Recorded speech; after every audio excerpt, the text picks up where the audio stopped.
Good evening, everyone. I'm Justice Michael. Welcome back to another episode of Justice Talks True Crime. Today we're going to be talking about a topic that has been on my mind a lot recently, and that is the Zodiac killer's car at Lake Berryessa. Was it a Willys Overland Jeep wagon, or was it a Chevy Nova?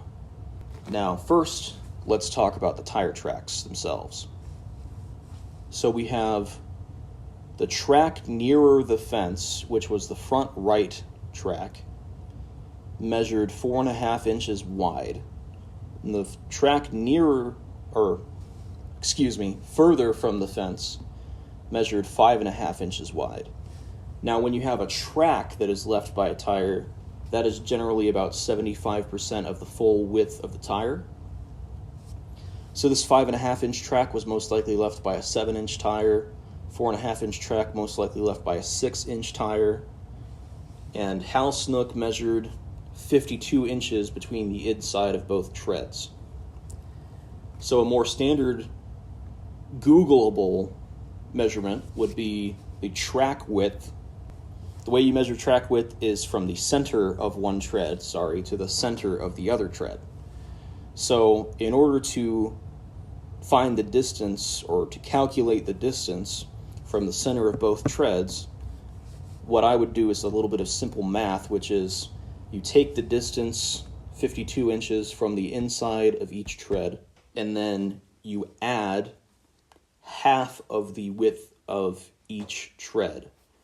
My thinking on that is it will add the additional distance from the inside of the tread to the center of the tread. So for instance, the 5.5 inch tread, you're going to add half of that, which is 2.75. Then you take the 4.5 inch tread, you take half of that, which is 2.25. You add those numbers together, you get 5. Add that onto 52, you get 57. So you have a 57-inch track width car that wears both 7-inch and 6-inch tires. So that brought me, and I have been searching for a while, but so far these are the two cars that perfectly match this. So we have the 1962 Willys Overland Jeep wagon, which could also be a 63, same model, which wears 7.00 by 16, or can also wear 6.00 times 16 tires.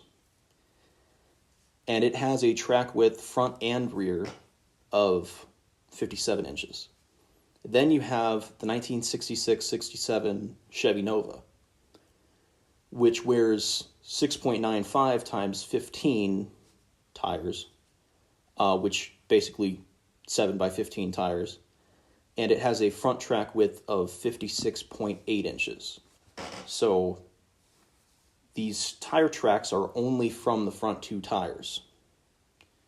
So the front track width is really the only measurement that we need.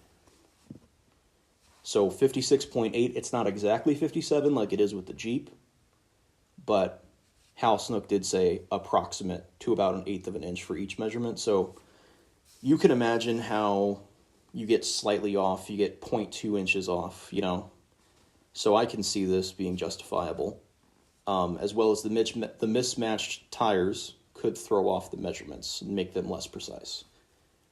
So personally, if I saw this Willys Jeep wagon leaving Lake Berryessa, I would not give it a second thought. I don't know how to quantify that, but if you see this car leaving a fishing spot, you're not going to think twice. It doesn't stand out. It's not a standout vehicle. I remember, which cop was it? It was Sergeant Dave Collins. He was giving an interview for This is the Zodiac Speaking, the documentary in 2007. And he said that they did the math on it, and that at some point he must have, while he was on his way to Berryessa, Zodiac must have been coming the other way on his way to the payphone, and they must have passed each other at some point. Now this 1966, 1967 Chevy Nova, to me it stands out more than the Jeep. But of course we don't know how many cars Sergeant Collins would have passed on his way up there. Of course, you're not going to remember every single car that you pass on the drive up. But I think if it was relatively low traffic, I know there weren't that many people up at the lake that day, and if this was, say, the only car that he passed on his way up there, I would think it would be a lot easier to forget the Jeep than it would to forget the Nova, especially if you're saying that the sunbathing girls at Lake Berryessa, who said that they saw a sky blue Chevy sedan with tinted windows, that they saw this Chevy Nova. I think it would be a lot easier to remember a sky blue, relatively brand new. I mean, this would be a 2-year-old car, 1967 in 1969, seeing essentially a brand new sports car, sky blue with tinted windows, whipping it down the highway, I think would maybe stick out in your mind more than, say, he has some neutral color, maybe dark green, maybe brown or tan Jeep coming the other way, where it just seems like it belongs there. I don't know how to quantify that, but it just seems like it belongs there. But I'm going to show some images of Hal Snook's sketches of these tire tread patterns. So you can see there, the one on the left is the zigzag one that I was talking about. This is a very unique tread pattern. I had a hard time finding a single tire that seemed to match up with this. I actually ended up joining the Old Willys forum, and I ended up talking with some guys there and asking them if they recognize this tread pattern, what they think about it. One of the guys sent me a picture of a tire, which I will put up on screen, which happens to be a Chevy tire. These guys aren't only Jeep enthusiasts, they're also just classic car enthusiasts as well. And he seemed to recognize the tread pattern as this Chevy tire, which I will put on the screen. Which, does that suggest that maybe this is the Nova? Since it would be the 7-inch tire, that comes stock on the Nova, maybe?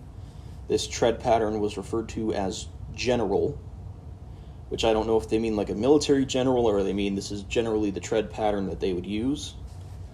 But the name does potentially suggest it was a more common tread at the time. Maybe it just wasn't as popular with classic car guys and I couldn't find it on Coker Tire, for example. Anyway, just wanted to put this out into the world, get your thoughts on this stuff. I've been thinking about this stuff a lot lately and just sort of wanted to organize my thoughts a little bit and see what kind of feedback I get from the community. So I guess that's the end of the video. Have a good one, you guys. Peace.